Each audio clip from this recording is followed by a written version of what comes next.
ଶ୍ରୀମନ୍ଦିର ରତ୍ନଭଣ୍ଡାର ମରାମତି କାର୍ଯ୍ୟ ଗତକାଲିଠୁ ଆରମ୍ଭ ହୋଇଛି। ହେଲେ ଆଜି ଦିବା ପହୁଡ଼ ନୀତି ପାଇଁ କାମ ବନ୍ଦ ରହିବ। ପୂର୍ବରୁ ସ୍ଥିରୀକୃତ ମାର୍ଗଦର୍ଶିକା ଅନୁସାରେ ଶ୍ରୀମନ୍ଦିର ରତ୍ନଭଣ୍ଡାର ସଂରକ୍ଷଣ ମରାମତି ପାଇଁ ପ୍ରଥମ ଦିନରେ 15ରୁ 20 ଜଣ ଶ୍ରମିକଙ୍କ ସହ ଭଣ୍ଡାର ଗୃହକୁ ପ୍ରବେଶ କରିଥିଲେ ଭାରତୀୟ ପ୍ରତ୍ନତନ୍ତ୍ର ସର୍ବେକ୍ଷଣ ସଂସ୍ଥାର ଟେକ୍ନିକାଲ ଟିମ୍।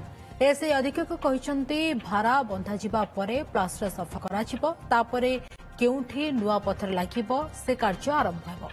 କାନ୍ଥରେ ଭର୍ଟିକାଲ ବା ଭୂଲମ୍ବ ଫାଟ ଥିବା ପୂର୍ବରୁ ଜଣାପଡ଼ିସାରିଛି।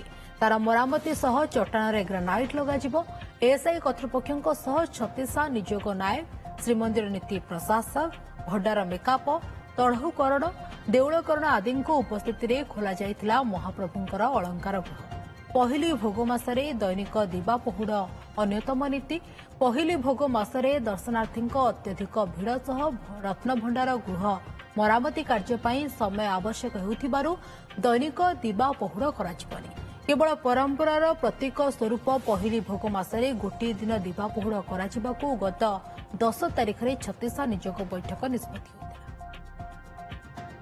ଶ୍ରୀମନ୍ଦିର ସମ୍ମୁଖରୁ ଆମ ସହିତ ଏବେ ଯୋଡ଼ି ହେଉଛନ୍ତି ପୁରୀର ବିରୋଚୀ ପ୍ରଦୀପ ମହାନ୍ତି। ପ୍ରଦୀପ, ଯେହେତୁ ଆଜି ଦିବା ପହୁଡ଼ ନୀତି ରହିଛି, କେତେ ସମୟ ଧରି ନୀତି ଚାଲିବ ଏବଂ ଏହି ସମୟରେ କ'ଣ ସର୍ବସାଧାରଣ ଦର୍ଶନ ବନ୍ଦ ହେବ କି ସେ ନେଇ କ'ଣ ସବୁ ବ୍ୟବସ୍ଥା କରାଯାଇଛି ପ୍ରଶାସନ ତରଫରୁ?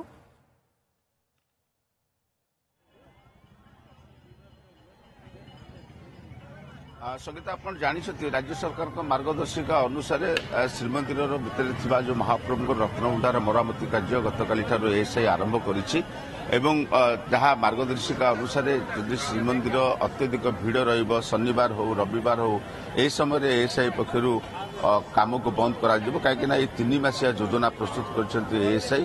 तो यदि आप अनुधान करेंगे तेरे एएसआई कर्तृपक्ष गतकाली रत्नभंडार भितर प्रवेश करने सहित रत्नभंडार रे लुहा भारा बांधि एवं कांथर कोटी फाट रही छात उपर कोटी फाट रही कोठी बीम रे दुर्बलता रही परिवर्तन कर चटाण रे केमतिका ग्रानाइट पत्थर पड़ से कौ जगह पड़ो साकू अनुधान कर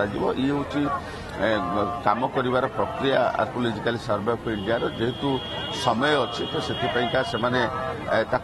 किभली भाव में सुदृढ़ भाव में से कम को गुरुत्व दे अंपटे जदि आप देखिए यहाँ हूँ पुष मास पहली भोग महाप्रभु आरंभ होती संक्रांति ठारू यही पुष मास समय महाप्रभु जमी मानवीय उपचार देवता साधारण मनीष जमी खाई विश्राम नियंती एवं भल खाइबा इच्छा करती महाप्रभु से सकाल सकाल पहली भोग प्रस्तुत होता है एवं दिवा पहुड़ नीति अनुसार जेहेतु आप जानते राति 2टार द्वार फिटा नीति आरंभ होती तो से अनुसार राति 2टार जो द्वार फिटा हो पहली भोग नीति सरिया पर महाप्रभु दिवा पहुड़ यही पुष मसरे कर जेहेतु एथरक जेहेतु भक्तों संख्या बढ़ुची एवं रत्नभंडार मरामती कार्य सब रही दृष्टि रखिकी प्रत्येक भाव में गोटे दिन करने दिवा पहुड़ करने छसा निजोग बैठक में निष्पत्ति होता से आधार करी आज दिवा पहुड़ नीति अनुष्ठित हो 2:30 ରୁ 6ଟା जाए सर्वसाधारण दर्शन रही महाप्रभु जिते पहुड़ रे भक्त महाप्रभु दर्शन पाइपर नहीं